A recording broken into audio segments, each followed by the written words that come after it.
Ladies and gentlemen, welcome back to a chat with Matt. I'm back here with another episode with a couple old friends that how long have we known? We've known each other for a while, haven't we? 6-7 years, something like that. Jesus fuck. Where's the time go?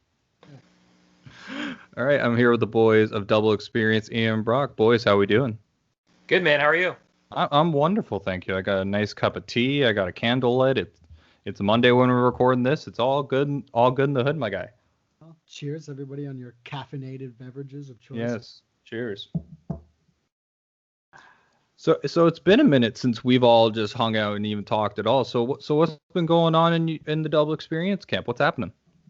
So we like everybody else have been living through this lovely thing called COVID-19, and I think this year's been a weirdly cool year for us. It started with us in full motion releasing our latest record, Alignments, and then how we had to adapt to putting that record out underneath certain circumstances, and now through all of that we found ourselves living in this digital world of being musicians, and we accomplished what we've talked about doing for a while, which is launching a Twitch channel.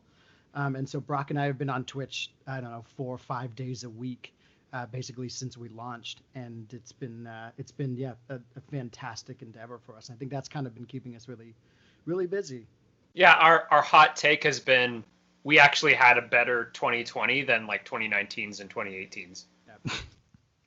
I mean, that's definitely something not a lot of artists can say, and the Twitch stuff definitely has given you guys advantage, and it's perfect for the branding of Double Experience. So. Yeah, absolutely. I mean, it's like Brock and I have been talking about doing this for a long time. We've been, when we're done the next tour overseas, we'll do Twitch. Oh, after the next record, we'll launch our Twitch, and because as musicians, there's never a dull moment. You have to wear so many hats. But I think it just made sense with the branding, and now finally being able to do it has been, it's been an amazing experience, I think, so far. I'm glad we did it. What's it been like behind the scenes, more of just building up something like that? Because I know with any sort of social media account or even just new social channel, it can be difficult to kind of transfer an audience from one section to another. So talk about some of the processes about what you guys have been doing for that.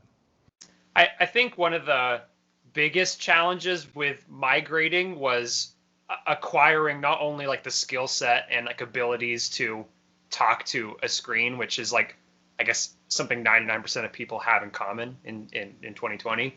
But it was definitely like acquiring the tech, because a sound engineer friend of ours named Brett said something that I carry with me through all of this, which is like some of this live streaming stuff, you can't like creatively think your way out of. Like you have to, you hit these walls where, hey, if you want to have this like universe of devices that can help you do this, you can't like do it with willpower and smoke signals. Like you some of this stuff, and then obviously as Ian pointed out, investing in a lot of our touring band stuff require this complete shift in being like, okay, what do we need? What's on the list to get later? And like doing all that while also trying to like experiment and really kind of just get out there and start doing it. Because the last thing I'll say on that is, like, I think when you talk about migrating platforms and people to bring with you, like, I think the enthusiasm that Ian and I have to really see this through is something that I would say to anyone trying to do it, is you have to let that be the thing that leads you, not like, oh, I'll do it once I have, X amount of dollars to spend on like treating my rooms and buying like all the right gear and et cetera, et cetera. So I think, for Ian and I, when he talked about it being like a long-term goal of Double Experience, the ability to finally to start that endeavor, we've just been completely driven by enthusiasm and like excitement to do it, and hiccups along the way be damned. I think, again, being a musician, I think all of us can agree, right? It's one of those things where it's like you have to wear many hats, and doing all this live streaming stuff, I think it's fair to say has been like a totally like different hat. We've had to become the AV guys as opposed to the guys on stage, which is not a job that like musicians typically are used to doing. So, you know, it like Brock said, like there's been so many things of just like, oh my goodness, like what don't we know, right? You don't know what you don't know until you encounter that wall, to kind of bring it all to life. So yeah, and then there's plenty more to go. There's plenty more to go, but it's just baby steps, right? And it's like that's the only way to do it. You just have to learn as you go.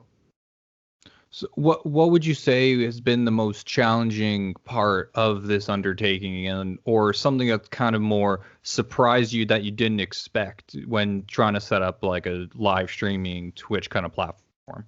I think really like, because a lot of people talk about the, oh, it's not the same and this and that, but for Ian and I, like it kind of is the same, because the one thing we had was we had each other in the room. Like we weren't completely alone, which I also recognize, like for a lot of Twitch musicians is kind of the reality. They're literally by themselves. So after all the years of Ian and I playing together, it just sort of felt like, you know, when we do the live songwriting with the chat, that's basically our regular songwriting with a camera in front of us. And when we jam out on like our favorite like Phil Collins song acoustically, that's exactly how it is, except now there's a camera there. So that part didn't really feel different. And technical difficulties, I mean, Ian and I have had technical difficulties on stage, so we expected Twitch and live streaming to come with technical difficulties. So I think really the most difficult thing was just trying to figure out like, how do we do what we do in front of the camera and stand out and like have fun? Like, because yeah, even though Ian and I were doing these activities basically like songwriting and playing hundreds of covers together, it's like how do we make that an engaging, exciting thing as opposed to just it's just two guys in a room slagging off, and then they're, you know, like it because even though it is what I'm saying, the camera sort of happens to be capturing, you know, the friendship between Ian and I and our working habits.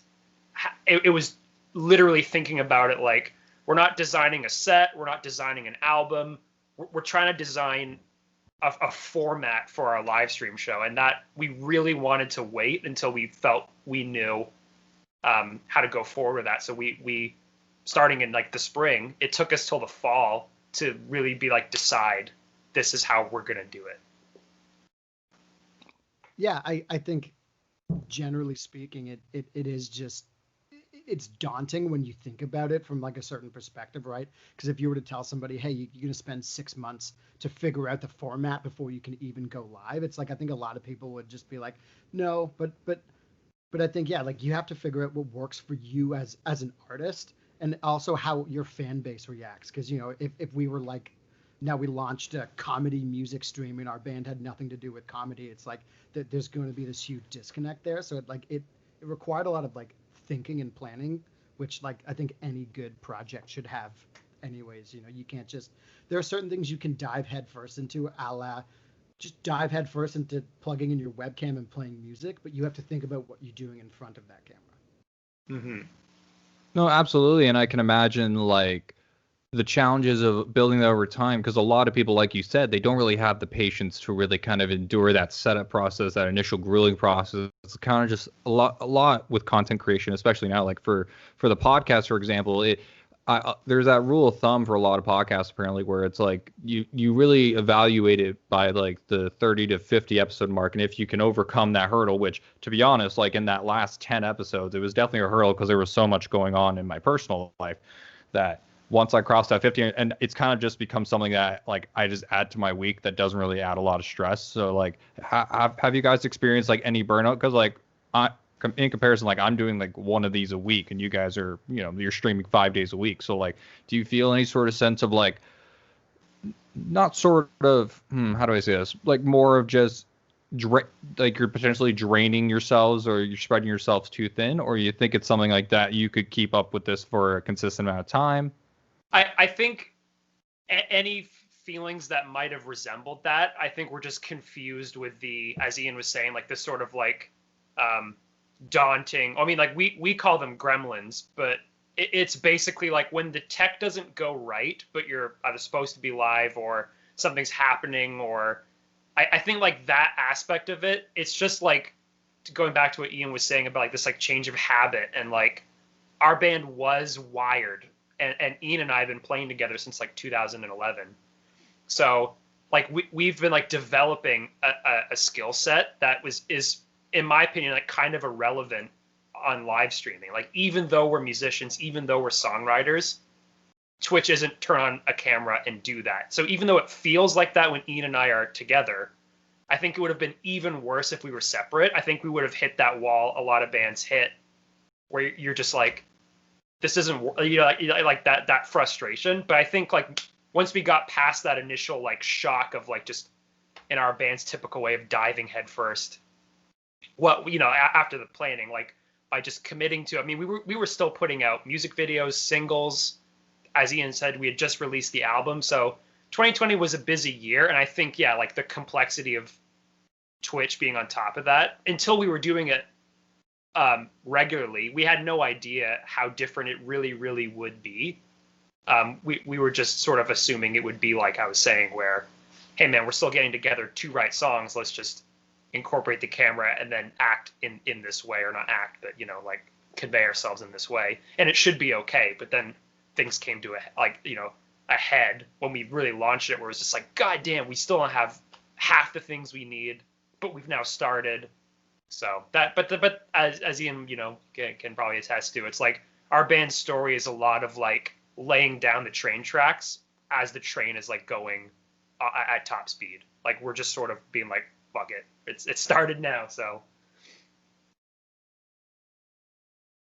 Yeah, I absolutely agree with that. And, I don't think there was a day where like burnout, as you mentioned, burnout. I always leave, and maybe Brock, you can probably attest to this as well, but I always leave our streaming sessions feeling better about my day than like before, almost always, because it although it isn't a live show atmosphere where you've got, rows of screaming people singing along with your songs, you can see the chat feature, you can feel the interactions, you get to engage in real discussions with people who are taking time out of their day to spend it with you. And I think like that's really special.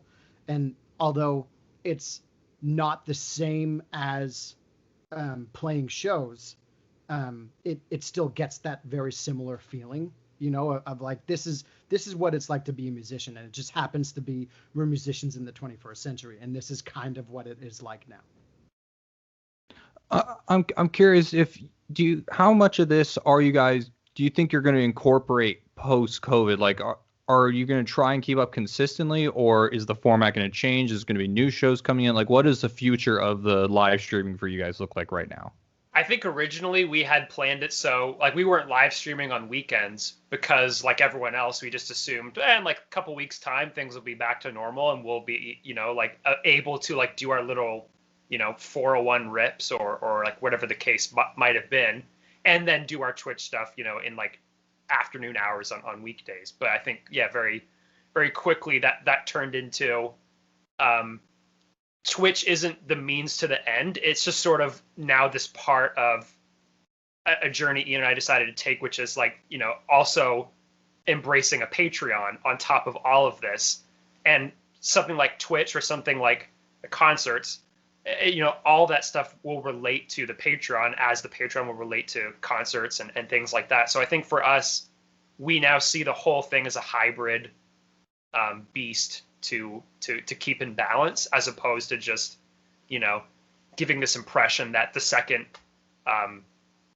restrictions are lifted, we just abandon all this live stream gear and community and skill set and everything else. And I think there kind of is no going back now. Like, and the longer it takes for things to, as people will say, like revert to the February 2020 or something, I think the longer it takes, the more people will be like, this is like amazing. I get to like talk to my favorite bands, potentially influence their creativity.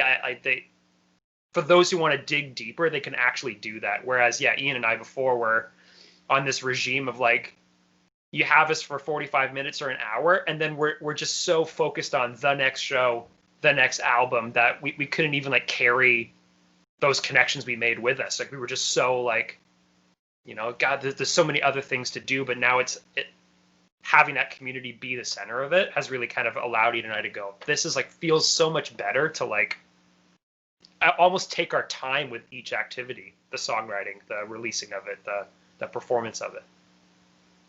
Yeah, I mean, when we started our songwriting activity, we called it the midweek mini boss, and it's where the initial idea was, let's have a 30-minute episode with our fans. We'll play some games, break open a fortune cookie, whatever it says, that's the song, and then push end, and that was that episode.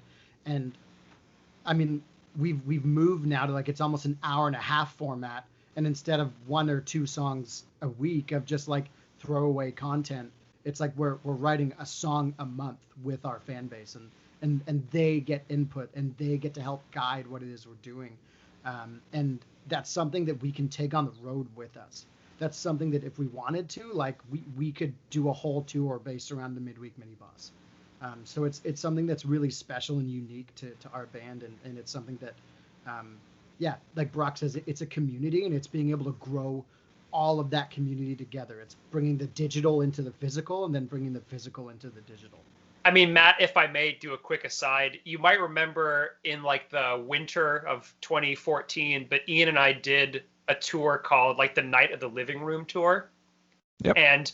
And we were just trying to bring a cozy comfort ambiance, and like literally brought a couch and like a side table lamp, and we played, some songs that were ours and some that weren't, and it was like all of these thoughts that Ian and I had, where it's like, how can we make something that's just like quick and dirty band show at a bar, like how can we make that just feel a little bit more intimate and something different, and that's, it just goes back to that idea that Ian was saying, where it's like we have always wanted to combine these experiences of, yes, we wanted to have this like raucous, in your face energy that's palpable, but then also have this very relaxed and yeah, even with Ian and I performing at things like comic conventions, where these like spaces for people who maybe don't usually go to bars and don't usually go to shows, but they want to have fun, they want to dance, they want to like rock out to some music. So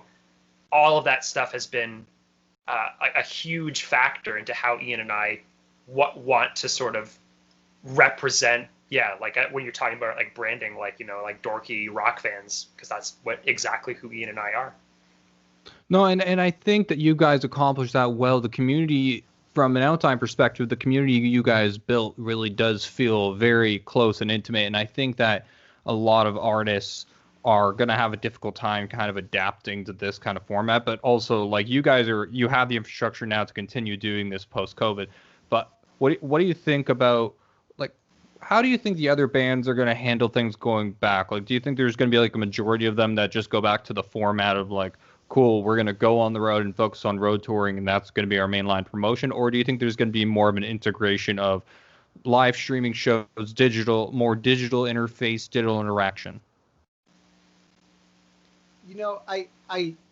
I think it would be a shame for any artist who's spent the last year building up a sort of online community. It would be a shame for them to drop it in the face of, well, I like touring, so that's all I want to do. I think our job as musicians is multifaceted, and I think it's like you build communities, and we say community, but ultimately what you're building is a fan base, and wherever you have fans, you should try and reach them. And I'm not saying, so you have 50 fans in Madagascar, get on a plane and fly out there and perform a show, but if there's a way to satiate them, I think it's important, and I think it's hard work.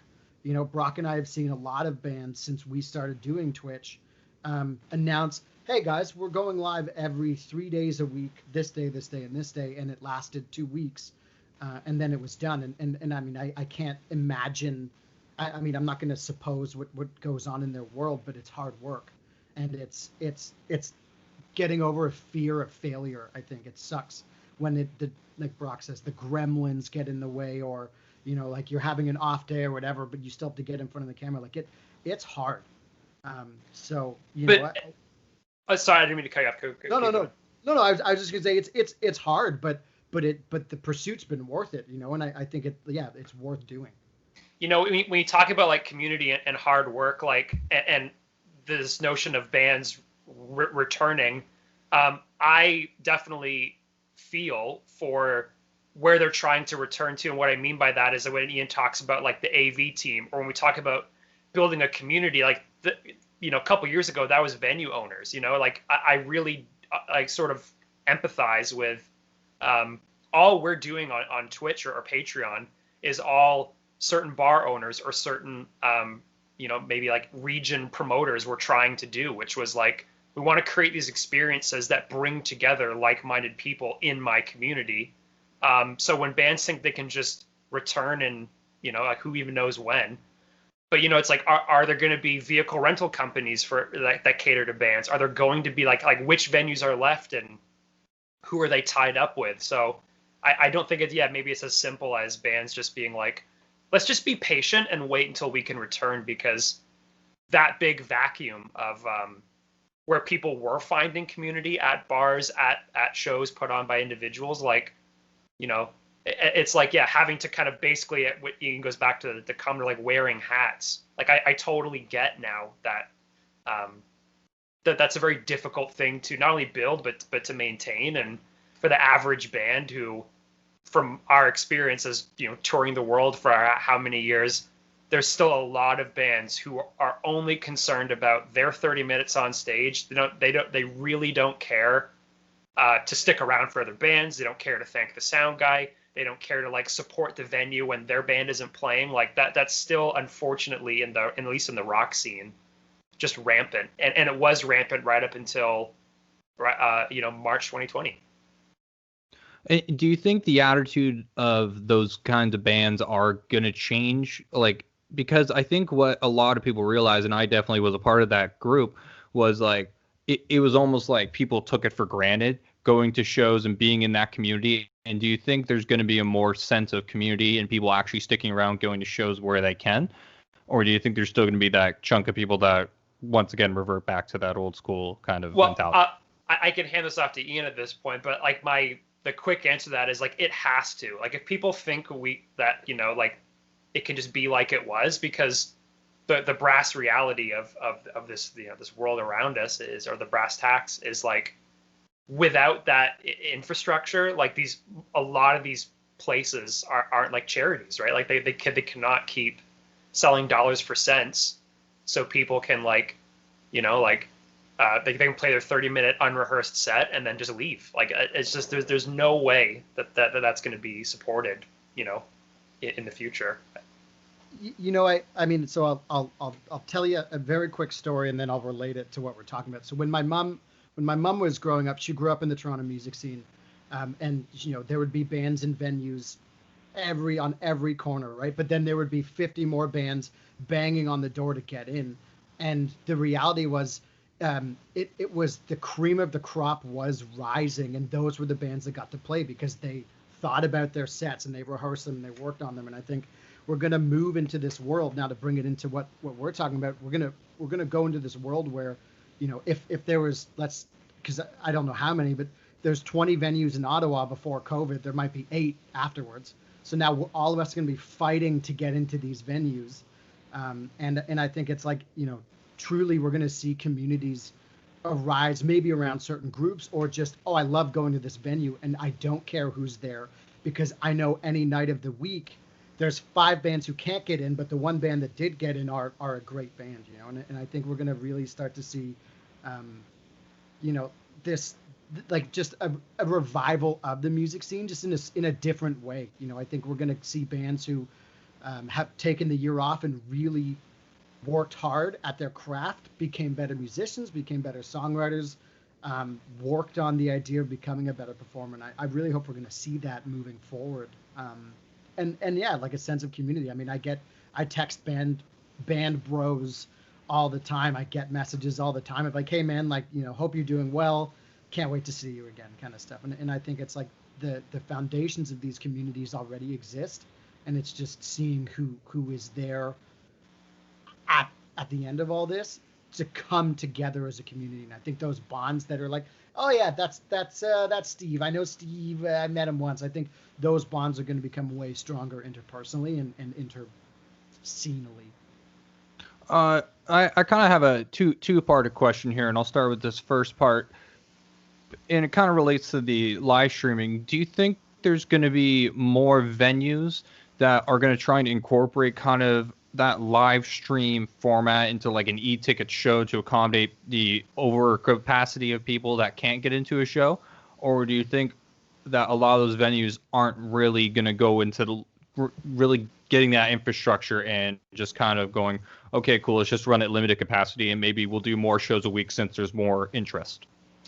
I could see it both ways because, it's like where there's Coke, there's Pepsi, and where there's soda, there's salad. So it's like if people don't want to be like tangled up in all of this, like, like dual screen experience of like, I gotta like the band's right there, but if I'm on here, I get, like I think a lot of people, and maybe it's a generational thing, and maybe it's just their preference thing. But it's like, no, I want to go to a bar and yell at people and have a great time, and that has nothing to do with seeing it on a screen or later on. I mean, yeah, we might as well be talking about like, should bands print CDs, vinyls, cassette tapes, or just play shows? It's like whatever you want. Like, it's like I think that's where like the art form of how various people want to build their communities or venues and stuff. And I don't feel like there should be this, civilization wide, like these are the places that are like legit venues and these are like, because like, yeah, maybe for some people like it comes down to like an economics thing, and which was like I can relate to when we started live streaming, which is like, okay, so we don't have like the best cameras or like these treated rooms or anything else, but does that invalidate what you're actually going to be demonstrating to your inferior quality camera? So yeah, if bars or venues or promoters can't offer these things, I don't think that makes them like shows not worth going to. But certainly like I think if people open their minds to what could be possible if there was those hybrids, the whole thing would be healthier. But I could see a live stream only event being as successful as a non-live stream event, like maybe like a really intimate, like club where it's like only I was there, like you had to be there. Like I think that's special too. Ian, perfect. And kind of the second part of that question I want to bring up was, Ian, you mentioned kind of that like revival, that kind of a renaissance period that I've kind of used that term a lot in my recent podcast. Do you think that, and this question I've also asked a lot, but I want to get everyone's perspective. So do you think that with the live show renaissance, and you mentioned going from like a example of a 20 venue opportunity to 8 venues, do you think that bands on that lower level are going to have a more difficult time trying to get into those venues because the major players are kind of going to have a monopoly on the calendars until like they caught up on all the tours that people didn't get to do, or just there's not going to be as much opportunity for that lower level talent to really grow?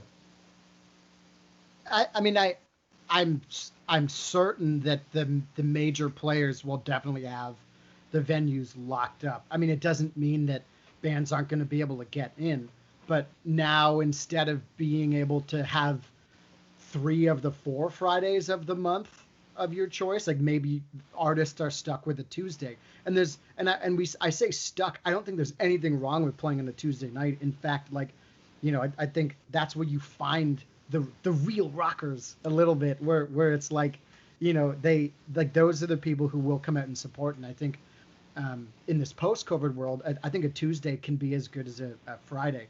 And even speaking beyond that, I mean, I know, so let's just say the example, let's go from a 20 venue to an 8 venue city. I also believe in the, what's the word I've been using? The indomitability of the human spirit, where I feel that things are in the dumps right now because we can't go out and support, right? Oh, another venue closed. Well, no shit, Sherlock. We're not going to get a new venue until we're through this. But I also believe that a lot of people, especially in our industry, creative types, visionaries, they're going to look at all this as an opportunity. Maybe someone's always wanted to open a venue. There happens to be this empty warehouse facility with cheap rent. Let's turn it into a venue. And I think it's like, just because we're looking at a certain number now doesn't mean that we're not going to get these amazing built to spec venues. Again, it's like if I'm a guy launching a venue, I mean, Brock answered that question perfectly, but it's like, I'm thinking about how to work live streaming into my venue. I'm thinking how to look at these other opportunities. And I think that, like, that's what I'm hoping to see moving forward is, maybe our favorite venue in Toronto is closed, whatever. I grieved it. I'm over it. Like, they're putting in a condominium. I don't care anymore. Let's give me something new. Give me someone who's going to innovate and experiment on what a live music venue in the 21st century can be. Brock, anything to add to that, or? Ian nailed it. Perfect. All right, so we're going to take our first music break right now, and we're going to hear a word from our sponsor, Anchor, and then we'll be back for part 2. See you in a few.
All right, welcome back from the music break, and thank you to Anchor once again for sponsoring the podcast.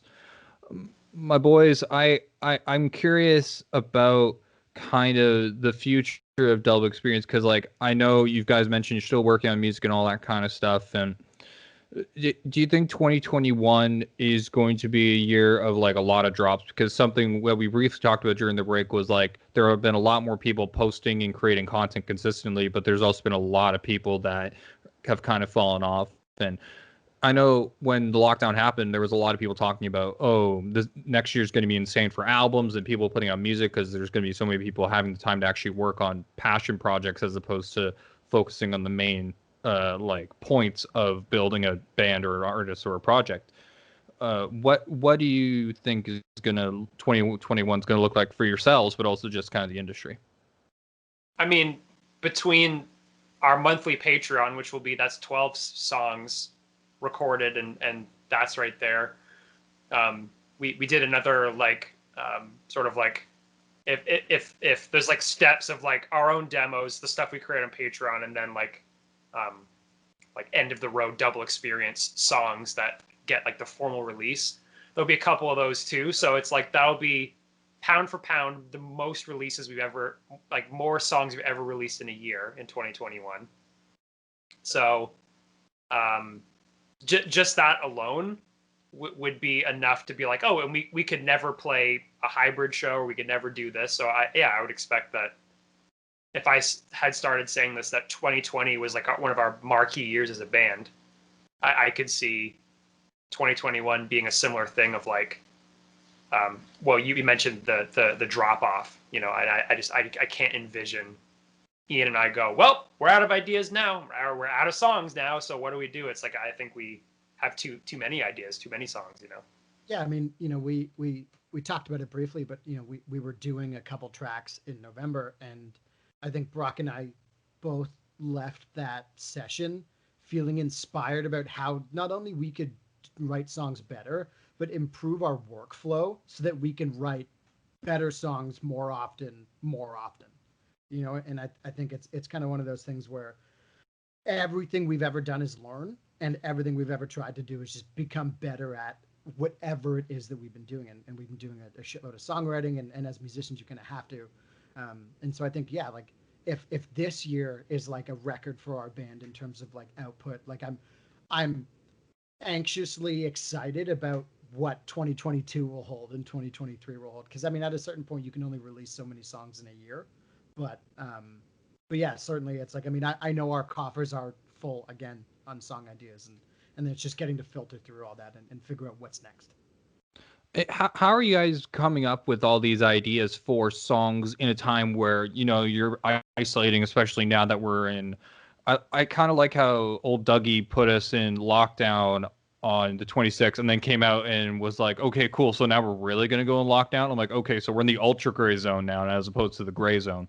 Like, how do you guys come up with the inspiration and all these ideas kind of churning around? Like, are you intaking more media? Are you like watch more TV shows? Because you guys kind of play into the nerd culture. You talk about video games and all that kind of stuff. Like, what gets you in that headspace to come up with those ideas? I mean, it definitely was predominantly like, yeah, so like the saviors of COVID-19 were the ones who stayed home and played video games. So there, Ian and I were saving the world in the digital and apparently in the real too. So it was like, yeah, that there was that component there. And when Ian and I are on headset, we're just talking about ideas. So like that was kind of like band practice as usual, songwriting sessions as usual. But then with our Twitch community, and really kind of leaning on them for like just to put it to them, go, what song you guys want us to write this month? Like topic, how you guys feeling? Because we can, you know, like I think good songwriting is sort of like a lightning rod or a way to crystallize things that are hard for the average person to like talk about. Like people know they feel these things. It's like the human condition, but it does take the rare person to be like, that's how I feel. Thank you for putting it into a song. So lately, some of the songs that Ian and I write, if I may say, we didn't even want to write them. Like a lot of their prompts were stuff we were like, really? Like you want us to write that song? But then by breaking through that like inhibition, Ian and I were like, that was a really cool song that we would have never come up with. So yeah, I think lately it's on top of everything else, it's really like our ideas are unlimited because we're welcoming them from people who haven't written with us for, I mean, Ian and I have been writing songs together since 2011, like I said. So I'm not saying that gets old, but new stimulus coming in and it's like valid, like that's awesome. If Ian and I now feel like shit, we'll never run out of an idea ever again, because well, and it's like, I mean, okay, and this is like, I've heard other people say this, and I mildly am like, but like there is no better truth. Being a songwriter is flexing a muscle, full stop, the end. And it's like you can't run, like, I mean, we've all been sitting at home. I'm not going to pretend I haven't had my fair share of snacks, okay, over the course of this break. But I couldn't, I mean, I would punish myself if I ran out right now and did a 10K. Like, I would punish myself for doing it. I don't think I could do it. And I think, like, as a songwriter, you can't just sit down and expect you're going to do Stairway to Heaven. Like you have to just write and be creative and flex that creative brain to be more creative. And I know that sounds really like assholey to say almost, but I remember when I wasn't songwriting every day, how that felt versus how I feel now trying to be creative every day. And your mind just flicks a switch a little bit in terms of like how you approach a blank page, a blank Logic session, looking at your guitar going, what am I doing today? And I think it's like that's the only way that you can just get more creative is to be creative. And it's like, and it's just, you have to plan for it a little bit. Like I'm going to sit down between 9 and 10 today. I'm going to try and write a song. And your first like week is just going to be like, fuck me, like bang your head against the table kind of stuff. But then after a while, like I think you break through that. And I think that's where Brock and I now, it's just like every time we sit down, it's like, oh, oh, and ooh, and ah, you know, because we have all these like different ideas, because we not only have we figured out how to break through the writer's block, but we've also in that process discovered tools, programs, knowledge, more learning to make us better creatives. So, you know, it's this whole thing. It's just a journey. It's a process. No, and I think something you nailed right there is it is flexing a muscle. It is taking the time to work and work and work and work, because you're absolutely right. A lot of people can't just sit down and write Stairway to Heaven or write a big banger song or anything like that. Like it takes time and it takes patience, and that kind of goes with every creative endeavor. And it's also about, and especially with you guys now having written so many songs and keep writing, and you're writing so much that you're kind of creating also a filter in your brain of like, okay, you're looking at it a bit more differently because you're taking the time to really detail it. You're taking the time to really pick through and like, okay, I like this section of this song and this section of this song over here. And maybe, oh, I like the guitar rhythm I put in this section, and kind of like you're able to put all those separate parts. And then like you can hypothetically take the best parts of each of those songs and put together and make something magical like that. But I think the people who are songwriters and are taking the time really should think about the content, especially before they put it out, because you don't want to just drop a record, put the money and time and energy into it, and like you're not 100% happy with it, or there's certain thing, too many things that you want to change, or even just getting feedback from people. Like something I've been doing with, I mentioned to you guys during the break that I'm getting a single worked on right now. Like I've been literally sending it to a lot of my industry friends, just trying to get feedback, and like until I know I'm 100% happy with the song, like I have an idea when I'm going to release it, but like until I feel 100% of my heart that I have everything lined up perfectly for it, I'm not gonna fucking say a word about it, because I just want everything to be, I want to be happy with it at the end of the day, and I want the content to represent me in a way that makes sense. Yeah, I mean, one of the things that Brock and I have adopted as a saying is you only get to release a song once. Like, yeah, okay, whatever. Springsteen gets to re-release records 30 years later, whatever. But that's because they did a good job releasing the songs the first time. And I think as an artist, you have to do it. Like you don't fall down the stairs into a #1 single. That takes work. And so yeah, I mean yeah, like the fact that you're putting 8 balls into pockets is fantastic, because that's what you need to do as an artist today to get noticed amongst not playing in venues, screaming at each other over social media. You know, it's hard work. What are your thoughts on just social media now and where things are going? Do you think in a way that the pandemic has allowed social media to become more of a tool to unite people, or with everything that's been going on in the world, a way to more split people and cause people to have more issues with each other because you don't get that social interaction of face-to-face talking? Yeah, I mean, I'm not a psychologist, or I don't work in IT, but I think it's like this perfect storm of all of us being like in a position to be indoors staring at devices which are like inherently designed to like outsmart our decision making abilities. Like most people didn't have a snowball's chance in hell of like coming out on the other side of this with, you know, like articulate critical thinking.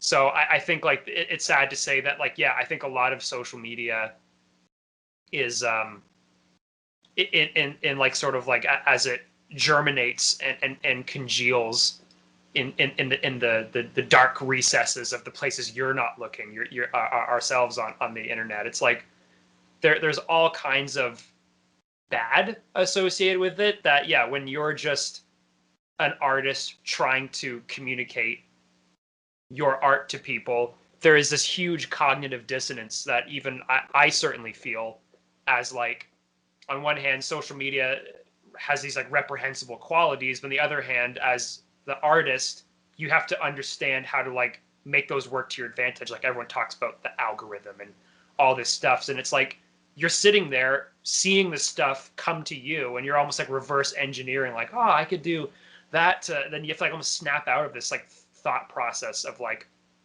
but unfortunately with social media, like that's sort of like the damned if you do and damned if you don't. If Ian and I just abandon all of it forever, then if a tree falls in the woods and no one's around to hear it, doesn't make a sound, you know? So it's like, I don't see it going away, but I think, yeah, for everything to be like healthy and have healthy relationships with it, we need to like maybe, you know, it's just like this, like I said, this perfect storm of being like in a position where you like whatever they call like doom scrolling or something, and it just gets worse and worse the longer you stay. And I don't know. So it's like, it would be great if we could all look up like, you know, pictures of kittens and butterflies and nerd rock music, but that just isn't the reality. And yeah, Ian and I just we do what we do in terms of how we use social media, maybe to answer your question, but we don't think about it maybe anymore as this juggernaut campaign of like, all right, guys, we gotta unite our social medias to convey this message. It's like, we're gonna say it,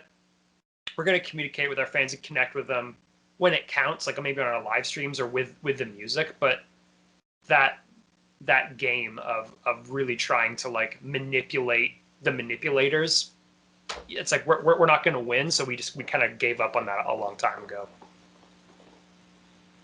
Yeah, you know, I think, I mean, the big thing that you turned me on to this year was the social dilemma, right? And I think like that really got me, like, I mean, for anyone listening, if you haven't watched the social dilemma yet, like after this episode, listen to the end and then watch the social dilemma. Correct. Yeah, stay to the end because watch stay time. to the end and then watch the social dilemma. Because but see, like even the watch time thing that you're talking about, and again, like and also fair thing, it's like there is like a slight, ever so slight slant when it comes to the social dilemma in terms of like the point that they're trying to make, but it's like even just like taken at face value, these because for those you know still watching and haven't clicked away, it's basically just like members of these big social media giants who talk about like the systems they implemented on like a psychological level of like addiction and all this stuff. But yeah, I think the most important thing any band can do is going back to what Ian said, which is like,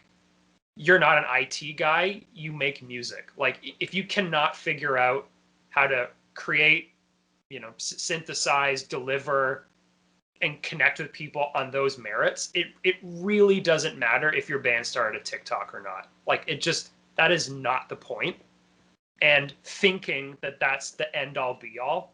I mean, maybe to change topics here, like look at that How Bizarre song, or look at that like Stevie Nicks with Dreams. It's like, was that her plan? Like the hell it was. So it's like, if stuff's gonna happen on the internet that's like on those levels of like virality and reach, like it is out of your hands. So don't even like delude yourself into thinking it's like I'm one crafted Instagram story post away from like making it all happen. It's like, well, and let's face it, that's a lottery ticket, right? Like we don't become musicians, we don't become artists to play the lottery. We become artists to put in a solid day's work and grow something, right? And it's like, yeah, it's like, sure, having good social media won't hurt you, but I don't believe that having like a slow social media is a bad thing, because if your songs kick ass, like nothing else matters. And it's like, that's the little lie in the music industry. Yeah. Everyone wants to pass the buck on like, well, do you have a happening Twitter account? Are you on this thing called TikTok that the adults don't even understand? It's like, that doesn't matter if your songs are great. Full stop, the end, game over. Because any channel you grow on, like, hey, we had a #1 single that reverberated on Spotify with like 100 million plays. Then people are going to find you on Instagram. Then they're going to find your channel. But well, and the last thing I'll say to kind of like the, you know, the social media is like, it keeps changing. Like we've seen MySpace come and go, we've seen Snapchat come and go. It's like if we had worked tooth and nail to get a huge Snapchat following, like what good is it to us now? Like so, I think that there's really this sort of like, and it's taken all these steps and leaps from platform to platform to like gain the perspective, but it's like we just keep building these disposable things. It's like just stop, and you know, some might argue Twitch and Patreon and all those other ones are just as disposable, but at least that the crux of them is Ian and I as creators, entertainers, performers. So that, and on Twitter as like a, to throw them under the bus, like it's not really a good vehicle for the ideas and abilities that Ian and I currently have, and therefore it just becomes a thing where we go, you know, if we were journalists maybe, but musicians, I don't think so. With the way Twitter's gone, especially lately in the past like 5 to 7 years, it's become a platform more of opinions and more of a just people yelling at each other as opposed to actual constructive conversation and development into something productive. You know what it's like? It's like certain social medias are the Westboro Baptist Church, and reality is one enormously gay funeral. Like that's what it's become. It's just so much screeching, and it's like, you know, it just like that. That's what it feels like. I mean, that sounds like a pretty fun funeral, though. No, but that's what I mean. It's like but they were going out of their way to protest. Where it's like just like go away, you know. And it's like, but there they were standing, all three of them, just livid at this funeral, and it's like just go away. Like, you know what I mean?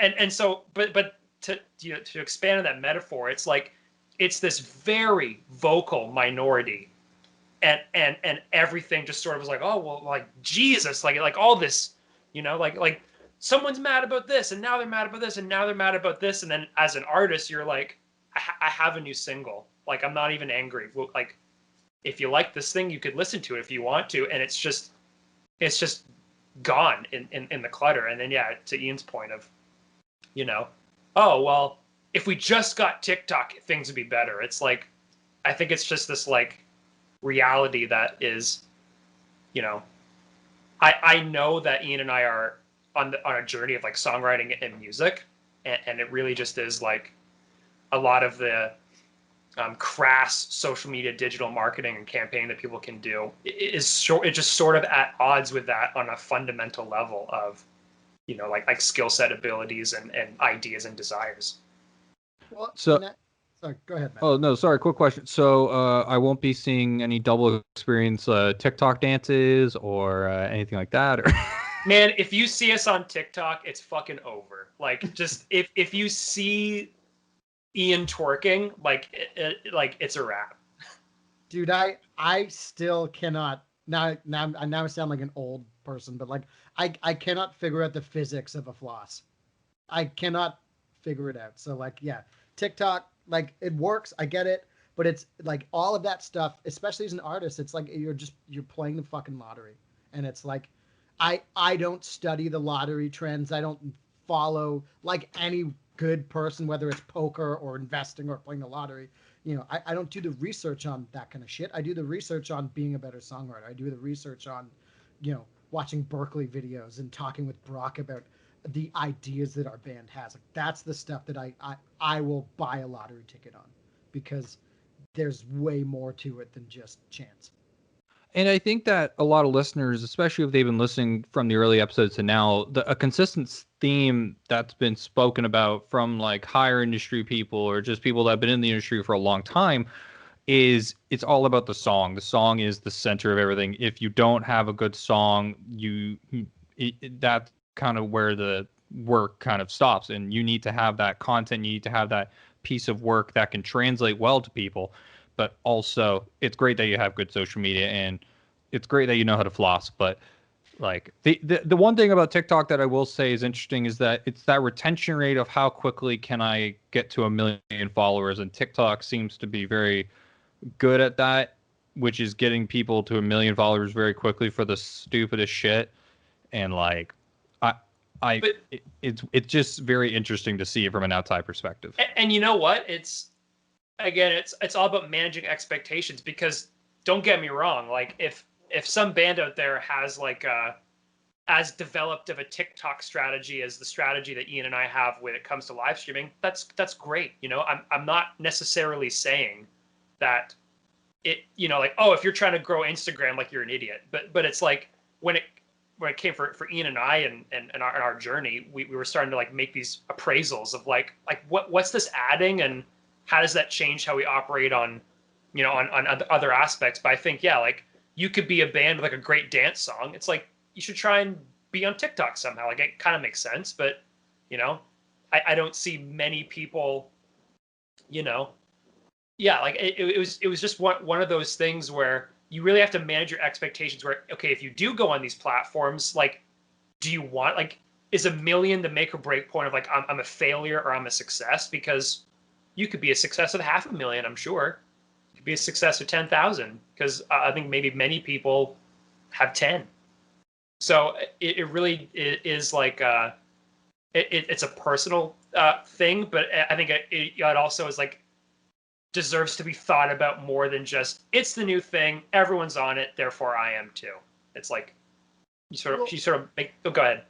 No, I mean, like, consider like it, and again, like I think I agree with everything you're saying, and I think it's one of those things where, like, if you're an artist, and so I'll use the Drake example, but it's like, if you're an artist like Drake that can move people just by being Drake, like, go for it, because it's like, I forget the name of that song, but it was like left foot up, right foot slide, right? It's like they did that for fucking TikTok, and it's like, and it was great, but if Double Experience was to literally take that same song and put it out on TikTok, it doesn't go anywhere, because there's not that base that already exists. And that's just a smart marketing move on their point, because Drake got to own the charts, and he got to own hearts and minds for 2 weeks because everyone was doing this great TikTok. And I think that's amazing.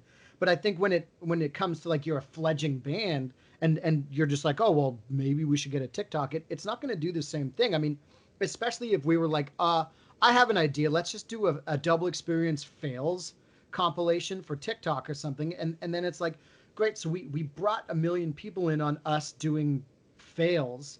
And then we go, hey, now that we have your attention, you want to buy a sundial? You, like, I brought you in on buying ice cream, and now I want to sell you hamburgers. Like, it's not gonna, it's totally different, right? And yeah, I mean, our band's just killing these metaphors here, but yeah, I mean, it's one of those things where when they're used as tools, like, I don't really have a problem with that. I just think it's the whole thing of like, you can demolish a house with a hammer, but like, there is a better way.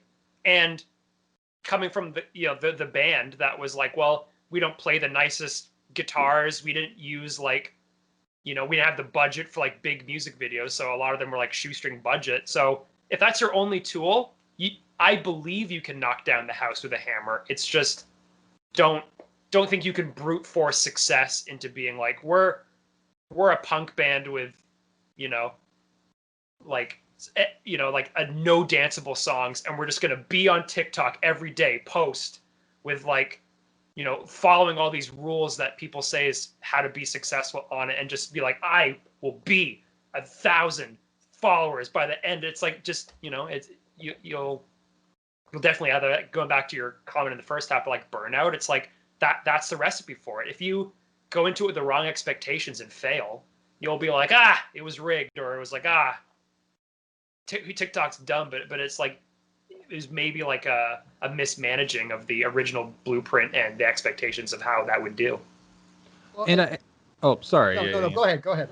And I think that something that you also mentioned earlier, Brock, is you making sense of a platform for you, and more of focusing on the quality of the platform as opposed to just shelling out a bunch of shit. Because being able to post something with a purpose and post something that has a meaning and to post something that has connection to you, authenticity translates very well on social media for a lot of people. And so if they see that authenticity, they feel that authenticity, and you're doing it and you're not doing it because it's a trend, or you're not doing it because you don't want to post on TikTok or whatever, and that's totally fine. and it's about making sense of what you're doing to your project and your content and your music to it. So yeah, dance people go on TikTok, absolutely. Rock bands, you can go on TikTok if it makes sense for your brand, or you guys going on Twitch. Like everything should make sense, and especially with the pandemic, I think a lot of people have learned, including myself, that it's that quality and taking the time to build something. And like we have a moment in history where I look at the pandemic kind of as a blessing and a curse, where it's a curse that we can't go out and do shows and do all that kind of thing. But I think it's a blessing that we have time in the world where we can pause and evaluate and really take the time to think, because when you're alone, a lot of the time, especially for me, I think a lot to myself. I go through my own thoughts. I evaluate a lot of things a lot more, and I'm being a lot more cautious with everything in my life. And I feel like that's just a better way to look at things, by taking the time to really build and work on quality over that mass quantity of just viral, doing stupid challenge, double experience fails. Here's me eating a taco and in a drive-through. Like it's just, yeah, I'm rambling at this point. But yeah. Well, and it's fan base, right? I mean, like demographics. We have these incredible tools at our disposal. We all have one. Hi, you know what I mean? It's like all of those things feed into the demographics, and if your demographic is of a certain age group, then go to where that certain age group is. Is it TikTok? Is it Snapchat? What can you do? But I think the problem is when you spread yourself thin. I'm going to spend an hour every day on Twitter, an hour every day on Facebook, an hour every day on Instagram, TikTok. Like, you don't, like, where in any of that is, and I'm also going to spend 3 hours today writing a great song. Like, that doesn't happen. Yeah, I mean, like there is, I mean, like, Ian and I have tried in 2020 to, like, invent the 25th hour of the day. Like, there was so much that we were developing, building, rehearsing, troubleshooting, creating, that it's like, if we could just invent that hour, we might be okay. And it's like, if you want to sleep, if you want to eat, if you want to just do anything other than bash your head against the wall of these problems you encounter, you have to just be decisive and like, okay, we're just not going to have to do that, you know? And you take your list of wants and could be betters and you just do that. And yeah, like if you tell me there's a new app tomorrow, you know, called Door Handle, and it's like the crazy thing, I would quickly look at, what does Door Handle do? Oh, it's a stock app. Like, you know, I just be like, well, what's that going to do with double experience, you know? So. I mean, I'm waiting for the double experience stock to come out because people are starting to sell parts of themselves. I don't know. Just I'm hearing a lot of things about like influencers now because, you know, the rise of Bitcoin, and people are like debating selling shares of themselves, especially like high level influencers like Logan Paul, for example, talked about putting like, I think he said something like 20% or something like that, but I don't know what that 20% actually represents. And I didn't pick that example completely arbitrarily, but I think that's the whole thing of like, okay, so even if you're a band that's aware of that, do you know your stock? Does your stock have value? And what are you prepared to do to build it, protect it, you know, and or find the right person to, like, because again, it's like there's a whole world of listeners out there. And if you back off the position that you can get all of them, it's like, even if certain ones like you might be like, there's more opportunities or different opportunities if I go this way or that way. And that's when, you know, back in the 90s and 2000s, like there was this whole notion of bands who would like sell out, right? It's like, you mean you're going to betray the 10 crust punks at your show for, you know, a festival full? And a lot of bands are like, hell yeah, I'm betraying them. It's like, what? You know, it's like, I can't like put food on my table with like, you know, respect from crust punks. So it's like, and then we saw a lot of people back off the position of like shaming the bands for selling out. And then I was like, now it's sort of just anything goes, you know? And whatever it is that you do, I like going back to the platform thing. It's like folk bands, nerd rock bands, metal bands, pop bands. It's like they're all on different journeys, and there needs to be this like one size fits all. You're only a successful band if you're known all over the world, have a #1 song on Spotify. Like, success has many different forms, and it's up to the person to define that and then achieve it. Yeah, I think that's summarized beautifully. All right, so we're going to take our final music break right now, and then we're going to hear another word from our sponsor, Anchor, and then we'll be back to wrap this thing up in part 3. We will see you in a few.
And welcome back to part 3. I'm back here with the boys of Double Experience. That was our third music break, and thank you once again to Anchor for sponsoring the podcast. Boys, I want to talk about, I kind of want to wrap this up by talking about more lighthearted kind of topics, not necessarily industry focused, but, you know, you guys are men of culture, of nerd culture, nerd rock. What are some of our thoughts? I kind of want to start with video games. What video games are you all playing right now? It's been, I feel like we're broken records on this, but we play Destiny all the time. I mean, you know, they just keep keeping the game fresh. But my non-Destiny game, it's taken a long time, but I think I've finally gotten into The Witcher. I've been saying this to Brock the whole time. He'll be like, "Well, you enjoying The Witcher?" I'm like, I paid for it, I bought it, I'm not really enjoying it. But that's kind of been like the game that I'm like now starting to feel. I haven't played it in a couple weeks, but that's been like the non-Destiny bay. When we were on, like we did a charathon or like a charity marathon on our Twitch channel in December, and that was sort of like a celebration of all the games that we've been playing on Twitch since October. So we did a game called Dead by Daylight, which is like, I mean, like you can see behind me a bunch of like horror movie posters, so that's like totally my thing. And then the second thing was we played Fall Guys, but when Ian and I would play it, the one time we played it together, we actually like armed different sides of the controller. So like he was like the right side or I was left side, however it worked. And it was like we used our big brain energy to like beat the coordinate, and we got a couple round clears. I mean, we didn't win the crown or anything, but that was like that was a lot of fun to like just like do something like a game that's a breath of fresh air from our usual Destiny stuff, but then also to like how we played it was a lot of fun too. So, something I kind of wanted to ask you, because I've been following the video game trends for a bit now, especially in 2020, because, you know, not much else I can really do except focus on stuff that's online. I'm curious, like Fall Guys, I was watching the trend of Fall Guys. Everyone was playing it. Everyone was hyped about it on YouTube and stuff like that. And then kind of fell off.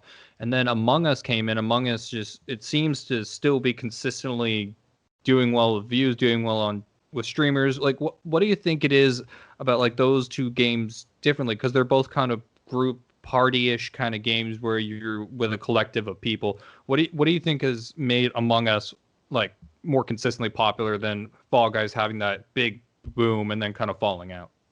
I think especially with Among Us, like the meta game is like your relationship with the players. So that's going to feel more special than just like, you know, getting a headshot on Call of Duty or something. It's like it's a very like binary, like everyone kind of gets that experience, but Among Us could be anything because depending on who you play with might have this interesting dynamic. So, and I think maybe with Fall Guys, with a lot of this stuff that was like this like competitive co-op, like you have to work together insofar as just not being the one who got screwed over in the end.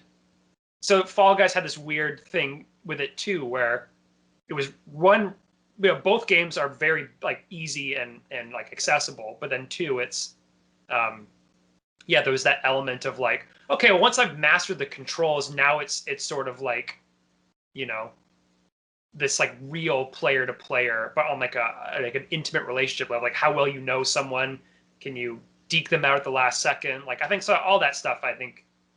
And then of course, like that's what you're saying, like the fact you could play Among Us on mobile as well is you didn't have to like be like screwed by the PS5 scammers. You could just join in and play, you know. Well, and I think Among Us came at a good time. Like it came at the point in the pandemic where it was kind of like we've all done this whole, because we're all on camera now in separate locations, right? Like how many hours over this pandemic have you guys just sat in front of the camera and just talked to friends? And there's nothing wrong with that, because in better times we would just do this but with a beer in hand at the pub, right? But I think it's like, you know, a lot of this like stream FaceTime Skype fatigue set in, and I think Among Us found the right time of the year to keep this kind of interaction social, you know, by, oh, that's funny because we're all still talking and maybe you can't see our faces, but we're all still talking in a different way. And then in between rounds, it's like, oh yeah, by the way, how's Karen? It's like, oh, good, you know, yeah. Like, so I think it's just like, it just helped the way that we interacted. Yeah, and that's what I've noticed, especially like I remember at the beginning of the pandemic, like around March, Nintendo got that very sweet, beautiful timing moment of Animal Crossing dropping in March, and like I got it on launch day, and like everyone kind of just felt that like sigh of relief in a way because it's like, oh, I feel like I can go outside and simulate doing things, and it distracts from the reality of this terrible world we live in, and I think that just so many people, that's why the Switch became so big Coveted. in Yeah. 2020. It's coveted, and like just Animal Crossing and just seeing the onslaught of games. And like this year, it's Pokemon's 25th anniversary, and we're gonna potentially see Diamond and Pearl remakes and like a bunch of other stuff like that. Like, Well, so when we did like our own cover of an Animal Crossing song, but this was back in 2019, and we knew there was a new game coming. What we didn't know was how the circumstances of 2020 would make, like, because Animal Crossing, so like it's almost like real life routines, but cute animals, and it's almost like a lot of people like gravitated towards like that normalcy where the game's just like I run errands and I go outside. Like can't do that anymore. So like it was a really special unifier and a unifying experience. So Ian and I were just like, this is great. Like we wanted to like like champion this game or at the time, like I played the original on GameCube when it was like obscure. And I was just like, this would just be like a really dank reference for like, other people who might have liked that game. And then it turned into like, mom and dad are playing Animal Crossing, and it's just like this is bonkers, is there any new video games that are coming out like in 2020 or in 2022 that you guys are looking forward to in addition to more expansions on Destiny?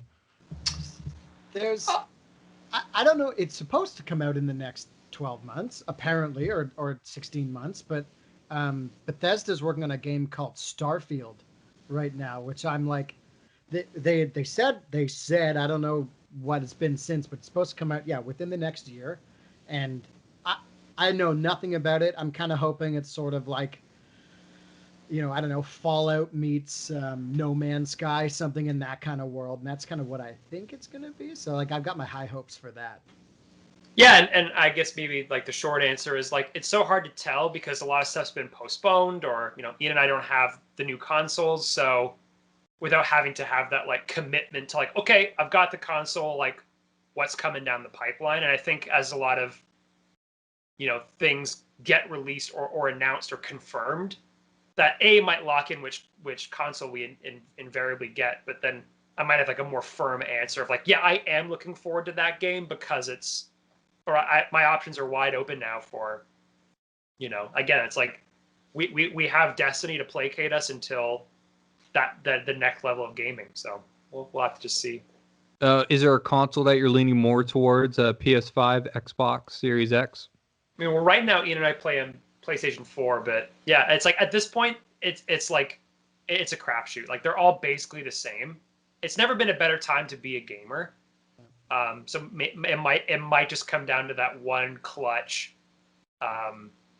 exclusive where it's like, okay, well, if they got this like amazing thing, like I'm gonna have to go this way. That means betraying PS5 or saying sorry, Microsoft, Sony's done it again. Like who knows? No, very true. Because it's, I mean, hey, Microsoft like this year made some serious purchases for gaming, right? I mean, they bought Bethesda's one. There's like one or two other ones that they picked up, and I forget offhand, but it was like if things like Fallout and Skyrim or Elder Scrolls, if that stuff goes Xbox, like that is going to change the way that people buy.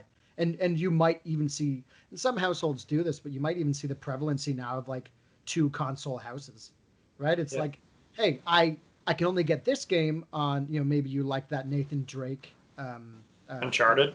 Yeah, Uncharted. You like that franchise. And so, well, I can only get that on this, and I love that game, but I also love that. And it's like, yeah, we might see the rise of 2 console houses now. No, I can definitely see that. And what about any TV shows, movies? Because, like, especially in 2020, it's been interesting to see the reformatting of releasing new movies, putting them on streaming service, charging a paywall, and because movie theaters, God knows when we're going to be able to go back and actually go to a premiere of like a new Marvel movie or a new movie that everyone's hyped about. Like, is there any movies are coming? Because I know like HBO Max just put out a sizzle reel with a bunch of new movies in there.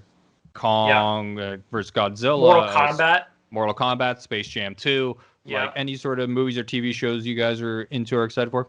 I mean, I think all that sounds good. Like, yeah, it's like, you know, give it to me. Like, I want to binge stuff. You know, I was really, you know, big on Dexter, and when they announced that would be like brought back or to maybe like redeem that franchise, that was obviously exciting. But that's still like ways away. You know what I mean? Like half the stuff was either, I mean, like even when they were in the middle of filming that new Batman, and it was like start, stop, start, stop, start, stop, start, stop.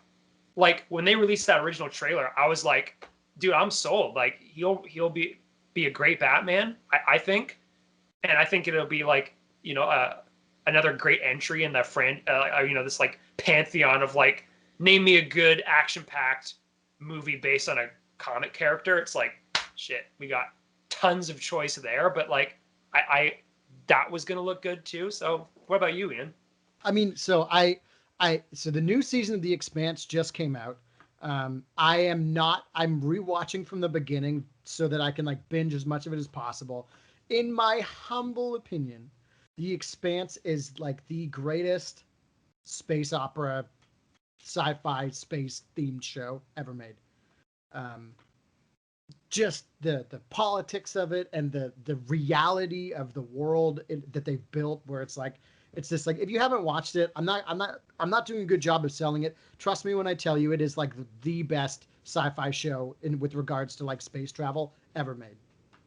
And so I'm like hype to get down and finish watching that, because it's like, that's going to be great. They have one more season. It might come out by the end of the year, but I'm really hyping that new Lord of the Rings show they're building. That's going to be unbelievable as well. They just announced details where it's like, it's going to be the age of like when they were actually fighting Sauron. And it's like, I'm like, oh boy, you know, I'm like, yeah, I'm all in. Oh yeah, no, that Lord of the Rings show is going to be so fucking good. I'm so hyped for it. Yeah, like $1 billion budget or something for like, unreal. I'm curious, like, so Disney Plus recently came out, and Marvel came out about putting out a lot of these shows, and they're starting to put more budget into the show. So like, WandaVision just came out, and we're starting to get new episodes every Friday. They dropped 2 episodes. Next is the Bucky and Falcon series, and then we're also going to get Loki and stuff like that. Like, what are your thoughts on some of these like Marvel series that are starting to really develop? Yeah, I think it was the Marvel's way of like setting up a bunch of pieces on the board and then being like, oh, they're in trouble, but no, it's okay. Again, like it was definitely becoming really like not predictable, but just like it was like, this feels the same. So stuff like WandaVision's been like a really cool deviation that also feels low stakes. Like nothing's being like spun up into a frenzy like the Infinity War saga was. But I mean, even like as a related thing, the Star Wars related universes of like, you're gonna get your, you know, your horror, you're gonna get your you know, like anime, like just like and celebrate all these different ways of telling stories. Like finally for that to be in the Star Wars universe, I was just like, thank you, because it has been begging to break free from like the Skywalker story, like for years. And the fact that they're now really doing that with Mandalorian, but like, you know, there's like a dozen new shows in that universe. It's like, if I'm being honest, like that was the extended cinematic universe I was waiting for. Like I like the comic book stuff, but the Star Wars stuff was what I was like originally as a kid a fan of. I think we live in a golden age of television, right? Like yeah, like think about all of that IP that you both just like listed off, where it's like, dude, like, yeah, in what world would you ever think where it's like, you know, Tom Hiddleston, the movie star Tom Hiddleston, like comes down off his pedestal to do TV? It's like only in like today's era where they're making like real in-depth, like great television shows, you know? And I think it's like, there's something to be said for, you know, hey, it's Top Gun. It's like, it's an hour and 40 minutes. you get the explosions, you get the you get the sex, you get all that kind of stuff, and then it's like, oh, and then it's over, and it's like you leave that going, that was a rush. But I think now over this new medium of 45-minute episodes over 10 episodes in a season, you get to actually fall in love with these characters, right? Like everyone in the Star Wars, like every Star Wars fanboy is like, oh, Boba Fett. And then we got more screen time with Boba Fett on like the last couple episodes of Mandalorian than ever on the screen. And it's like, what an awesome character that is. So it's like, I think like for character development, it's fantastic. It's really cool because we've kind of gone backwards where it's like what Ian just talked about with like Top Gun would be like that was the hit single, but now people are like, I want to tuck into an album actually. I want to like watch this joint all the way through. So it is cool how it's like, yeah, like people are made of time. Like I don't think attention spans are ever a problem, even when it comes to like things like music. But it's like, yeah, we've gone from like I just want an hour-long banger to like, no, give me the whole thing, and I'll stick through episodes 3 and 4 if they're slow because the album's a masterpiece. So yeah, it's like the those Pandora videos with the blue people, right? It's like Avatar. Avatar. That's I'm gonna call them the Pandora videos from now on. That's perfect. Smurfs. It was that or Smurfs. I was like, oh, where am I going here? Yeah, no, I'm actually talking about a bootleg. No, I'm kidding. No, but so it's like those movies, like that the very first Avatar movie, like pushed the limits. It was like 3 hours or something, right? And it was like you can't go any longer because the movie theaters won't put up with that, right? So it's one of those things where it's like it's like we're now in the medium of like let's tell stories. It's like if you want your pew pew explosion stuff, it'll happen in an hour and a half in the movie theater. But if you want to learn why you should care about a certain character, why you should care about Din Djarin, or what's Baby Yoda's backstory beyond just eating the eggs, like now you get to have it. Is there a specific Star Wars series that you're both looking forward to? No, because I want it all. Like I was, like this almost like warrants its own podcast, and it's probably even been done to death. But it's like I didn't care for like the most recent trilogy. I was just like, it's the whole like the long time ago in a galaxy far, far away. It's like, well, what was the most recent thing that happened? What happened even before this story? It's like it's a whole universe of stories, and you keep talking about this one family and telling the story in a way that we were talking about with the Marvel movies, where it's like like the hero's journey or whatever it's called. It's like I just want to have like a mystery, a thriller, a horror, a comedy, like a Star Wars like like played straight on the nose. Like this is a comedy movie in the Star Wars universe. It's like you could do it because it's a whole galaxy that happened a long time ago, and it doesn't have to relate to anything. This could have been like, you thought that was old, this is older. It's not attached to anything. There's no like, you don't have to be a huge nerd and find these like dank references. It's like, just give me something in that universe that either plays by those rules or has that flavor.